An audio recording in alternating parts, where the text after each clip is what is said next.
James Ernest of the Grueling Truth here on MMA Ground and Pound with Damon Jackson, MMA fighter. Damon, what's it like growing up in Oklahoma?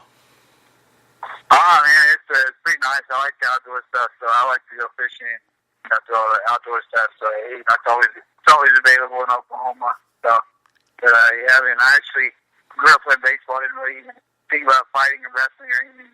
So it kind of came to me later. In high school, you were a very proficient wrestler. What was the recruitment process like for Missouri Valley College? Like at the state tournament, I had wrestled all the way through and made it to the state finals, and then I lost in the state finals to this kid that he was a two-time state champion, and it was a pretty good match. And right when that was over, I came off the mat, and one of the recruiters was there, and he just spoke with me after my match, and I was talking to them and two other colleges, and I just kind of went with Missouri just because they were giving me the better deal all around for paying for everything and getting me up there. So I just decided to go that way. What was I hear you have an interesting nickname. Yeah, no, that's from us wrestling. I was actually I was in a group of guys where we were just kind of like. Everybody was going live, and we had three different groups where it was like 125 and or like 149 and down, and then it was like 149 all the way up to 174, and then 174 and up. So it was like the weight classes were separated into three groups, and my group was already done, and then the heavier group was still going. And I jumped on this heavyweight's back, just being like a jackass, and jumped on his back, and he couldn't get me off, and then one of my buddies, he started calling me a leech after that. And whenever I started, I took all my amateur fights while I was in college during the summer. So basically, that's where I got my name, and I just kind of stuck with that afterwards. But my nickname first was actually, I thought it was going to be Cadillac. So it was that was something that this old man used to call me Cadillac. Whenever I was doing cross country in high school, and then whenever I started fighting, Beach seemed more of a fit than Cadillac. So, what inspired you to pursue MMA? It was wrestling at first. I was just kind of wrestling. I was all focused on wrestling, and then the Ultimate Fighter came out, and because I really wasn't even around MMA at all the way until high school. And then, Ultimate Fighter came out, and everybody was, kind of freaking out about it. And so I went into this gym that opened up in my town, and they were doing some jiu-jitsu that day. And I came in there, and I beat this guy that, he was at the time, he was just like a blue belt that, I'd never done anything. And it was a really big deal to me to go in there and grapple with this guy that was trying to submit me. And I just wrestled him. I took him to the ground. And then somehow I passed his guard. He didn't catch any guard or anything. I took him down and got his back, and I didn't really know how to finish anything. And then somehow I ended up into a head-on triangle, and that was kind of like my first submission. And now that's something I use daily. I love that submission now. But I started training just because of the Ultimate Fighter. Really, that was that was a time whenever I started training, like around 2000. Probably 2005, 2007, something like that. I started training really hard. And then right when I graduated, I was, all about it. I really didn't even want to go to college. My parents, they told me they wanted me to go through college just because, that was the best, route for me to go to, have something to fall back on. And, I just kind of was all in. I was ready to go my senior year, but I stayed focused and went through college. And, wrestling all those 4 years in college, I think that's really what gives me my base. It's the best, best bet all around for offense and defense. Having to wrestling, so I think that's something I fall back on all the time, and I'm glad I went to college and finished that up. You started with a great amateur record of 6-1. Obviously, a lot of people, like you said, attribute that to the wrestling. any of the other sports really factor in, like some of their training techniques? Do you feel that helped you early on? Not early on because that was all I was focused on was wrestling. I didn't really do anything else. I ran cross country just to stay in shape for wrestling, and then I did track also for the same reason. I did play baseball all the way until high school, and then my sophomore year, I just was like, I missed going to state by one match, and that was the most frustrating thing. And then I was just, I stopped doing everything except for wrestling. And I trained, year round just to make it, to the finals match. And, so it's one of those things where, I didn't really do any other martial art. I did Taekwondo for about 2 weeks, and then I got in trouble, for hitting this kid in the face. And, I wasn't supposed to, make contact with the face, and I accidentally hit him. And then whenever that happened, I felt bad for the kid, and then I was like, I don't think this is going to be good because, I don't want to hit anyone else in the face, and I really didn't want to, get in trouble again. That was the biggest thing. The guy, he got really mad that I hit this kid in the face. It was a total accident, but I only did like 2 weeks of that, and then I was done. So really, the only background I had was wrestling. Your first 3 professional fights all ended in finishes. How important was that in getting the finishes to be able to sign with Bellator so early into your professional career? Yeah, it kind of caught me off guard. I was just ready to go whenever I got out of college, but I wasn't trained really at all. And, not like how I should. Like, I was trained with my buddies that kind of watched it, on the weekends. Like, we didn't really know what we were doing, but they would go to all the amateur fights, and they would hold pads for me, or they would, help. Sometimes they would grab my hands, and it was just kind of one of things where, whenever I made my pro debut, I had about probably like 6 or 7 months of jiu-jitsu training, and I was at a 10th Planet Jiu-Jitsu school, and that was like, my base of jiu-jitsu is from like 10th Planet, and then I trained, over to Calaterra, under Brian Sudner. I kind of got under those guys, and that was kind of something that, it changed my style, and, in a sense that, like, once I took someone down, I could actually finish it, like, guaranteed. And, every fight I have, I try to get a finish because you never know if someone gets up, what's going to happen. So, I always look for a finish. I feel like, that's like the ultimate defeat is when you have the tap, or when someone, when they get you down and you can't get up. So, that's something I always look for, and, it's always important to me to get that finish. When you had left Bellator, you were 6-0 as a professional. What happened? Why did you end up leaving them and going to Legacy Fighting Championship? I think everybody's, when you're early in your career like that, I think everybody's goal is to go to the UFC. And that was right at the time that, who was it, man?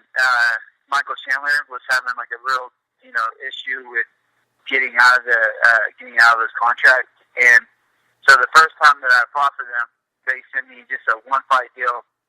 They didn't try to put that on me at all, like the pressure, being with them only.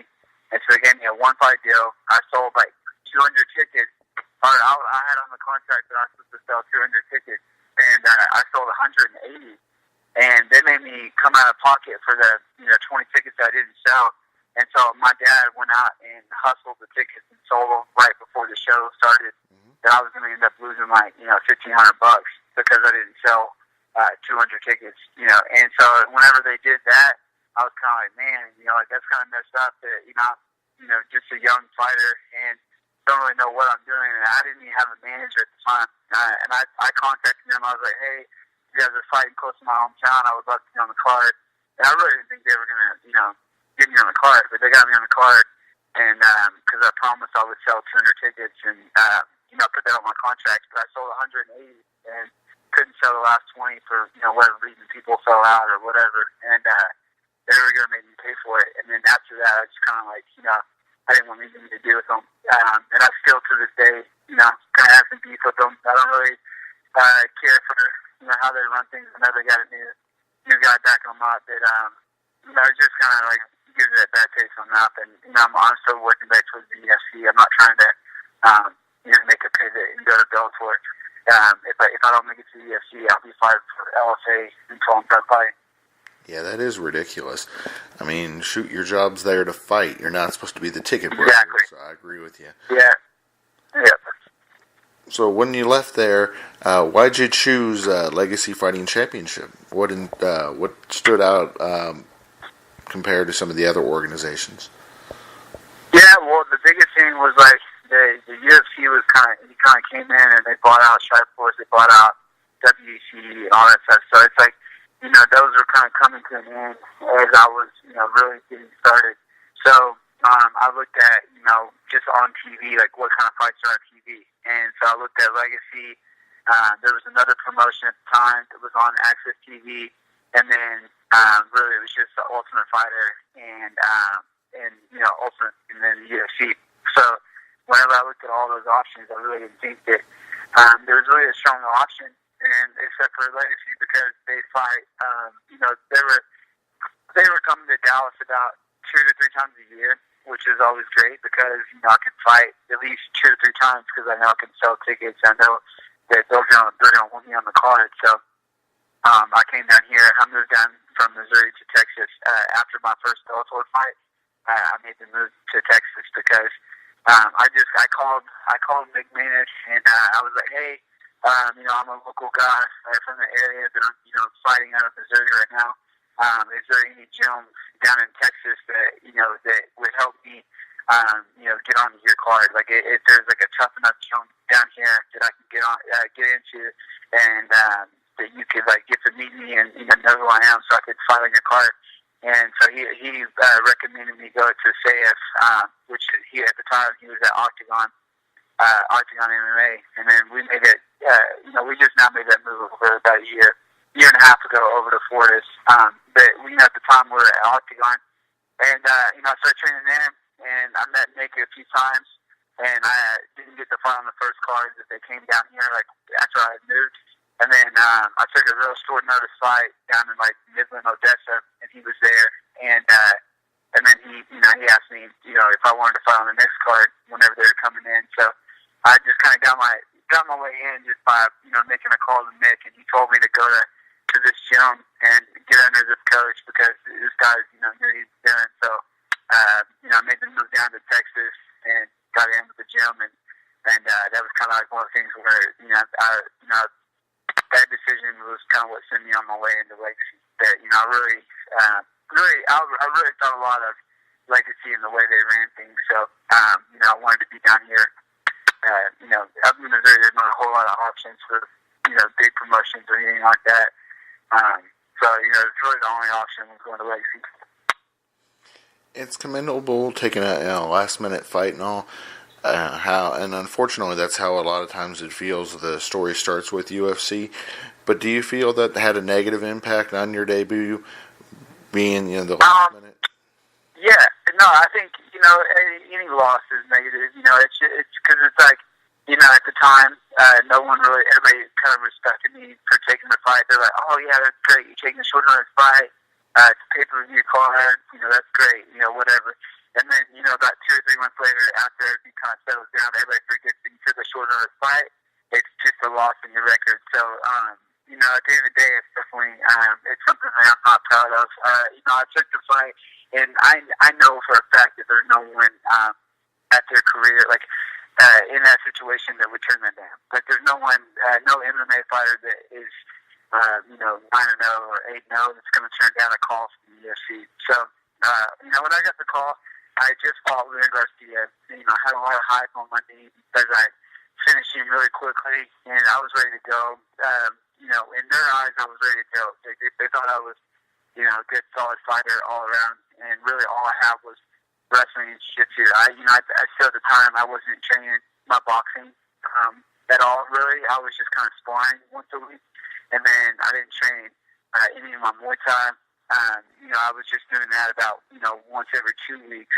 And, at the time, I was just really young. I'd only been fighting professionally, under 2 years, not even 2 years yet. And and it was just, at the time, it didn't make any sense for me not to take the opportunity, but I, like, 100% feel that I wasn't ready at the time. I'd only fought a striker, so every fight I could take someone down, and it was super easy to take them down, and I never had any issues taking people down. So, I felt like whenever I got to the UFC, I wasn't quite ready to fight an all-around, solid opponent, and I was just learning at the time. I just didn't really know where I was, and and I didn't have confidence when I made it in because I kind of knew that I wasn't 100% ready. But looking back at it, I would never have turned it down. I still would.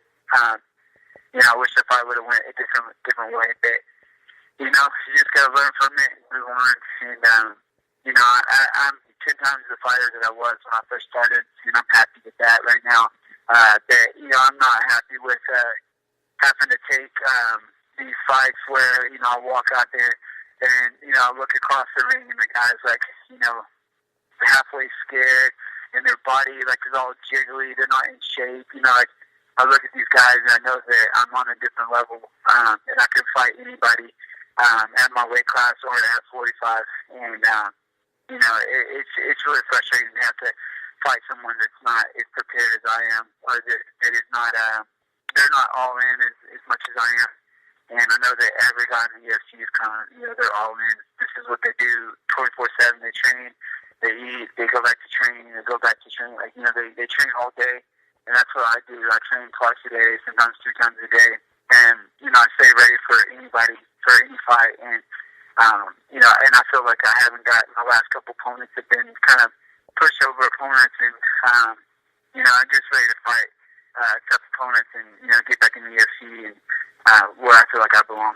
I know what you mean. It's definitely a dramatic jump between other organizations and the UFC. I mean, the UFC is the best in the world, so it's like you said, they always have to bring their A game.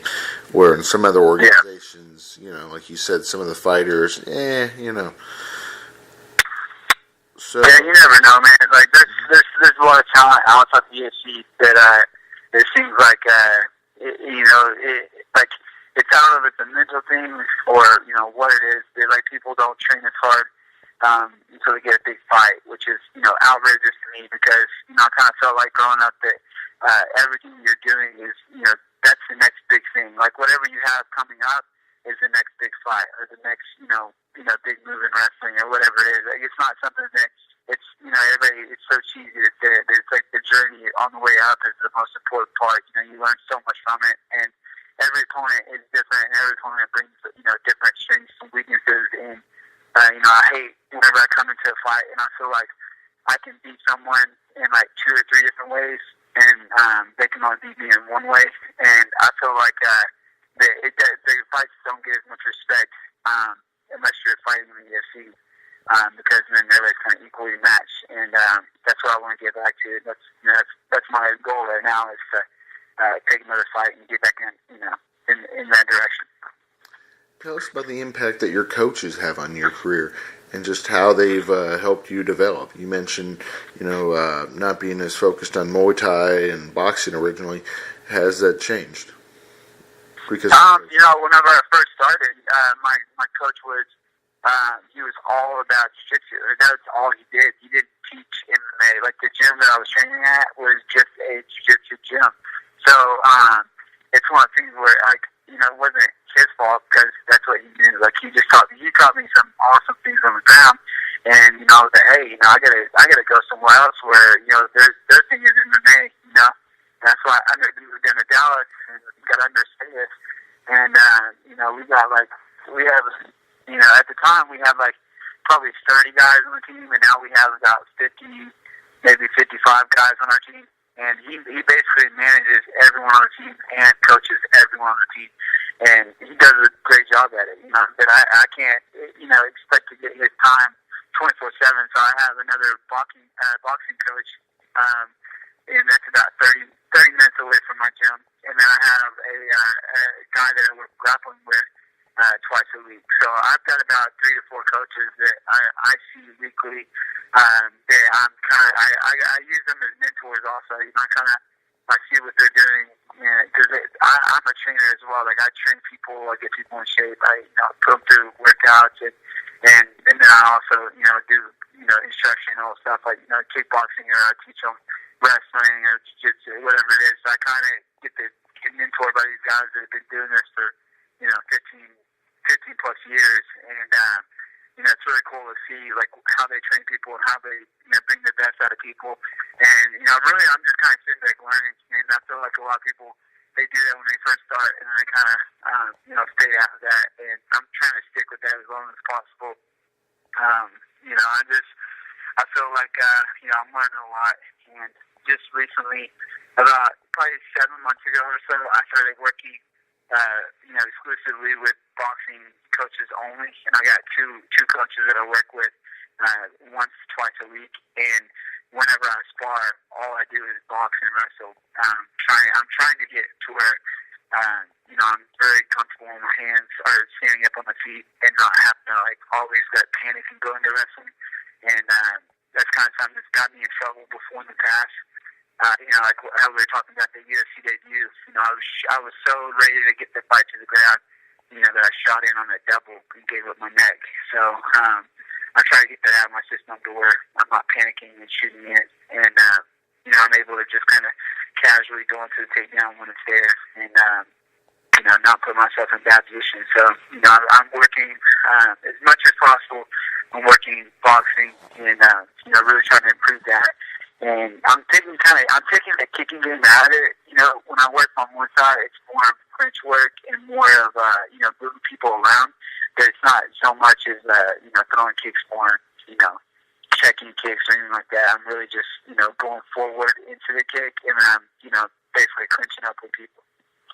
You mentioned how the team you work with has expanded from 30 to 50 participants.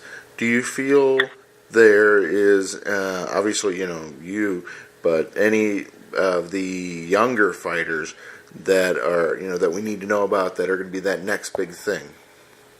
Oh man, yeah, we have some just like absolute killers, man. Like some of these guys have never seen any of their gym. Like some of these guys have only trained at our gym, and they came in, they didn't know anything, and now here 2 or 3 years later, they're just absolutely just killing everyone they fight, and they're only like 2 or 3 pro fights in, so they're taking their time. Like whenever I first started out, I was taking a fight every time I got a chance. I was taking a fight like once a month, and I had no training. So these guys have been training for 3 years, and they're only having like one fight, and it's just a difference. It's just the way MMA has evolved. Like everybody's so well rounded that we have a duel. He just fought in Brave, and I think he's only like 22 or 23, and he's already got like, I think he's like 9-2 or something.